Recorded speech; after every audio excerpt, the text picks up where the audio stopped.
السلام کے معنی جس کی مستقبل میں اندیشہ عیب نہ ہو. السلام کے معنی جس کے مستقبل میں اندیشہ عیب نہ ہو اور خود سلامت رہے اور دوستوں کو سلامت رکھنے پر طاقت رکھتا ہو. ورنہ آج کل ڈاکہ پڑتا ہے ایک گھر میں اور پڑوسی دیکھتا ہے مگر کیا کرے، کلاشنکوف اور پستول دیکھتا ہے. تو دوست ہے مگر دوست کی کوئی حفاظت پر اسے طاقت نہیں، ڈر رہا ہے، کانپ رہا ہے.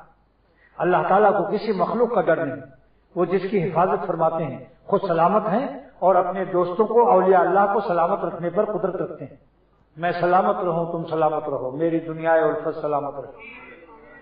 اس لیے علامہ آلوسی رحمۃ اللہ علیہ نے اس کی تفسیر میں فرمایا کہ سلام اللہ کا نام ہے اور ہم لوگ آپس میں السلام علیکم کہتے ہیں کہ تم پر سلامتی ہو، اور جملہ اسمیہ ہے یعنی دائماً ہمیشہ سلامت رہو. اس کا ترجمہ کیا ہے السلام علیکم کا؟ کہ تم ہمیشہ سلامت رہو، اللہ تعالیٰ تم کو ہمیشہ سلامت رکھے. سلمک اللہ تعالیٰ اللہ سبیل الدوام، ہمیشہ سلامت رکھے اللہ تم کو. کتنی پیاری دعا ہے. مگر آج کل ہم لوگوں نے نہیں نکالا خدا حافظ خدا حافظ.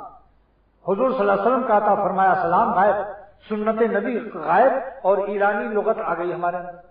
خدا فارسی ہے، دین عربی میں نازل ہوا. یہی دلیل ہے کہ دین نہیں ہے. وہ اللہ کو کہے او مائی گاڈ، ارے بھائی کہیں گاپ بھی ہے عربی میں؟ لا حول ولا قوت الا باللہ کو اللہ کو پکارو. لہذا یہ خدا حافظ کی رسم کو مٹاؤ. یہی جو نبی نے دیا طریقہ صلی اللہ تعالی علیہ وسلم نے، یہی کہو السلام علیکم. جاتے وقت بھی یہی کہو السلام علیکم، بس اس میں خود سلامتی موجود ہے. تو جو اپنے اللہ تعالیٰ سلامت رکھتے ہیں ان کے نام، اپنے نام لینے والے کو، یہ سلام کی سنت ملاقات کے وقت بھی ہے اور الوداع بھی ہے. جب رخصت ہو تو بھی کہو السلام علیکم ورحمۃ اللہ.